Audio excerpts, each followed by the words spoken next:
MiG-21 Soviet ইউনিয়নের তৈরি এই বিমান ব্যবহৃত হয়েছে বিশ্বের ৬০টিরও বেশি দেশে।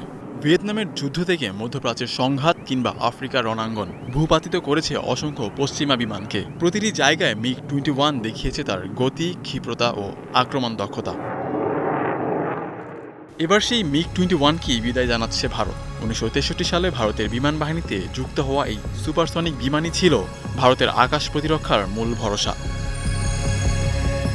১৯৭১ সালের বাংলাদেশের স্বাধীনতার যুদ্ধেও ব্যবহার করা হয় এই MiG-21।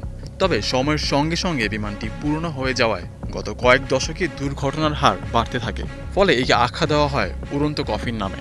তথ্য বলছে এটির উৎপাদন শুরুর পর থেকে এখন পর্যন্ত প্রায় ৪০০টিরও বেশি দুর্ঘটনায় প্রাণ হারিয়েছেন ২০০রও বেশি পাইলট। সর্বশেষ ২০২৩ সালে রাজস্থানে MiG-21 বিমান দুর্ঘটনায় ৩ গ্রামবাসী নিহত হয়। এরপরেই এটিকে পুরোপুরি বন্ধের সিদ্ধান্ত নেয় ভারত সরকার। আগামী ১৯ সেপ্টেম্বর চণ্ডীগড় এয়ারবেজে এই যুদ্ধবিমানকে আনুষ্ঠানিকভাবে বিদায় জানানো হবে।